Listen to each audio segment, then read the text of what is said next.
What's good, team? Right now, I'm about to bring you guys another episode of the Explain series, and on this week's episode, I'll be explaining Saibā Angels. And in this week's video, I'm going to be going into in-depth analysis and give you guys some of the archetype history for this deck, because this deck has pretty much a long history. So, without further ado, let's begin. Now, starting off by saying, you guys voted for this deck, and I'm going to get right into it with the deep explanations and telling you guys why the deck is good. So, let's begin. Archetype history. The archetype originates from the Yu-Gi-Oh! GX anime with the character Alexis Rhodes. Alexis Rhodes started off with the Cyber Girl Dancer cards, and she eventually went into the Saibā Angels later in the series. So the deck has a long history with one of the main characters from Yu-Gi-Oh! GX. The deck itself is based on god myths, meaning a lot of the Asian mythical gods the deck is based on, like Vishnu and all the other ones, like whose name I can't think, like Benten. They're all based on gods. Go figure, right? And these cards appeared early in the Yu-Gi-Oh! Tag Force series. So when doing research on the deck, Wiki had a little note that they started off in Tag Force 1 with the Saibā Enjeru ritual cards. So they pretty much originated in the video game first, then came to Japan in the OCG pack, and then now we have them in America. So this deck has some pretty cool history. But yeah, Alexis Rhodes from the anime, bad bitch. I think Jaden ended up getting her at the end.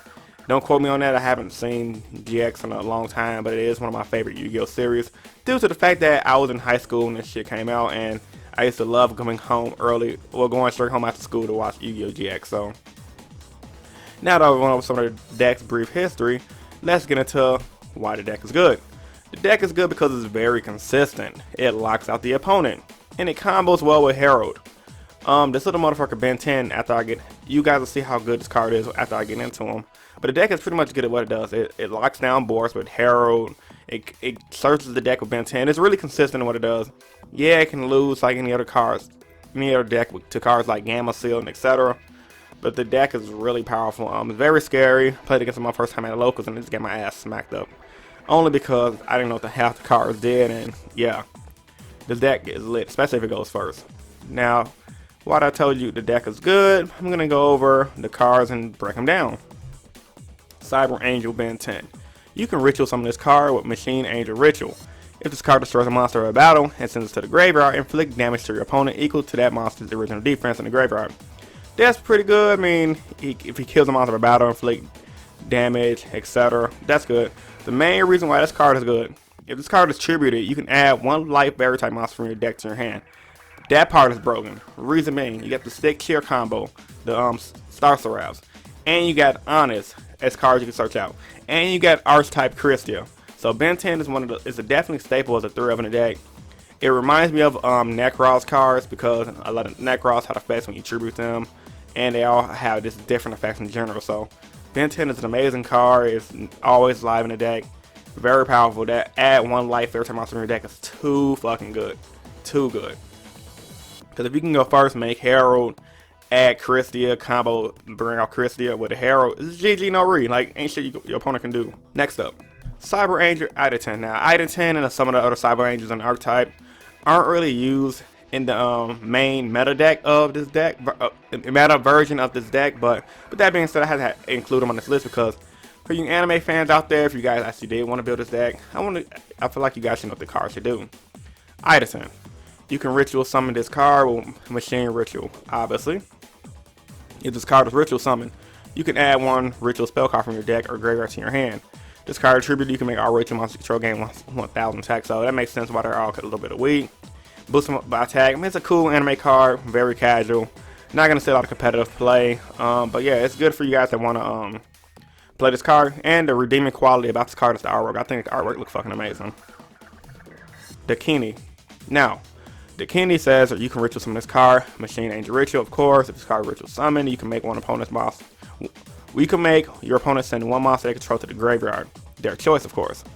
If a ritual summon monster you control attacks a defense position monster, inflict piercing damage to your opponent.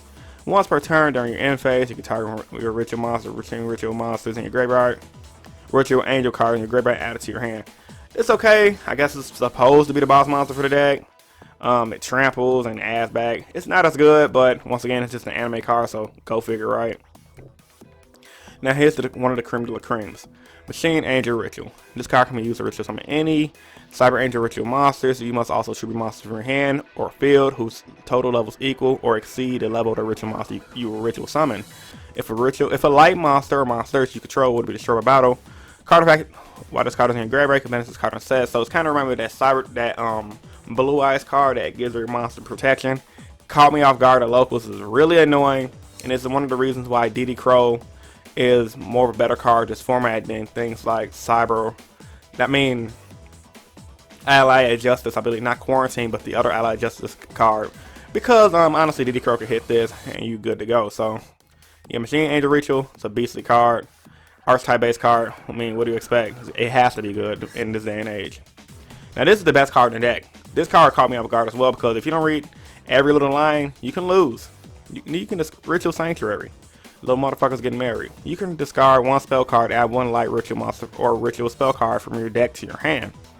You can shuffle any number of spell cards from your graveyard into the deck. Then target one light fairy type monster in your graveyard whose level equals the number of cards you shuffle into the deck. Special summon it. You can only use each of those effects of Ritual Sanctuary per turn. The reason why this shit is broken, stick here. The Star Seraphs.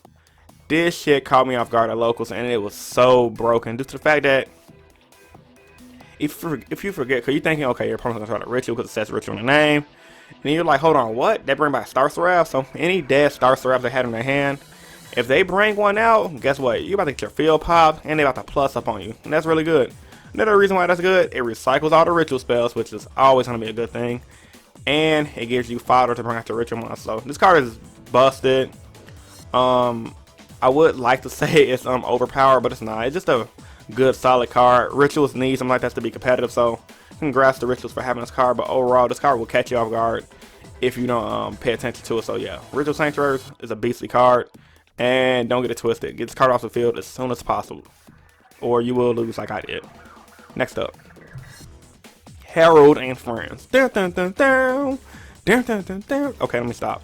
Herald and Friends. If you guys don't know what the hell beat I was beating the original Spider-Man and Friends thing.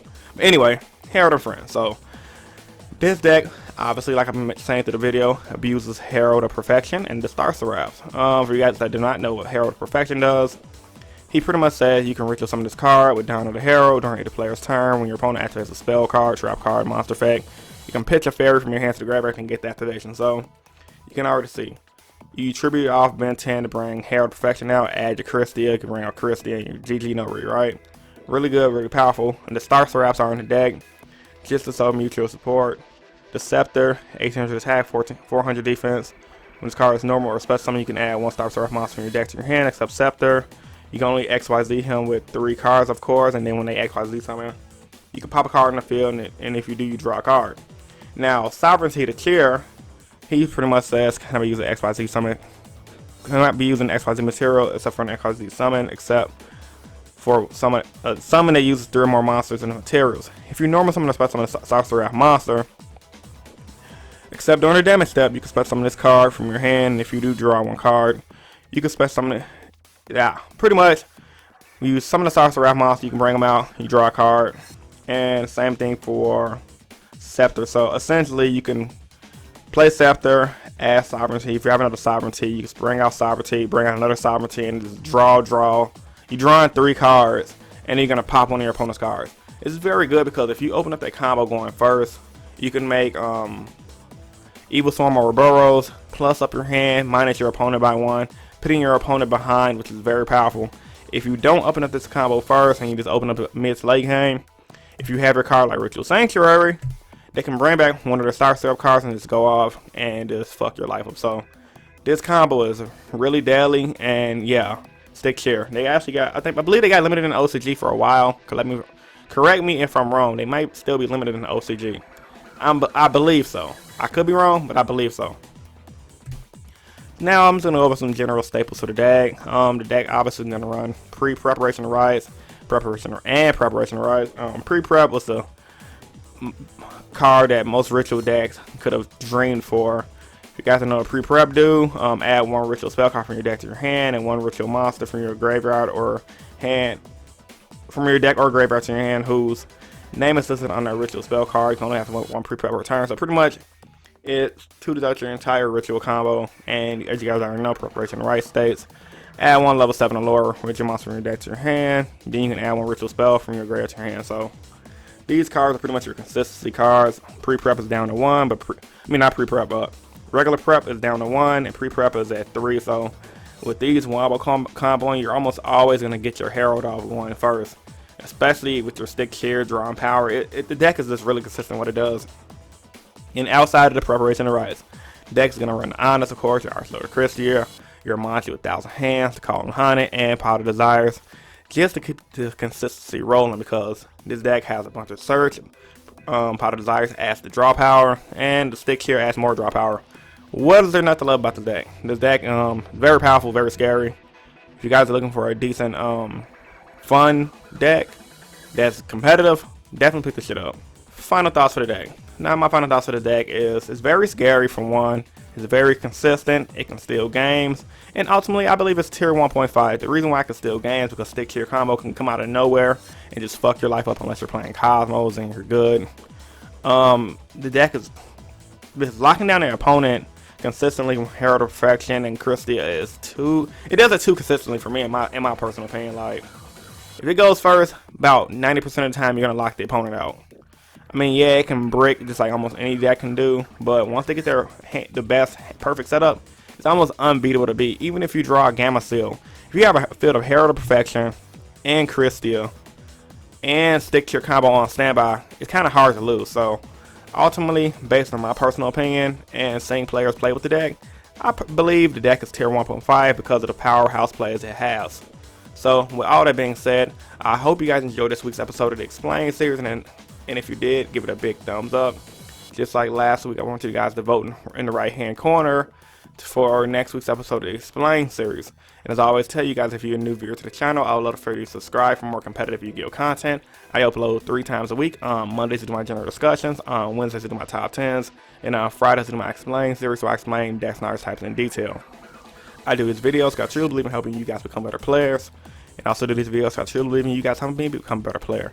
This was Chris from Team Innovation, and I'm signing off. Peace, guys, and stay innovative. And as I've always been telling you guys, add me on Twitter at Innovation Yu-Gi-Oh. Alright, and I'm out. Peace. My field, it's activated. You can activate it. It's a counter trap. It banishes that card. Now, Huge Resolution is over as a great card. Don't get me wrong. It can help you save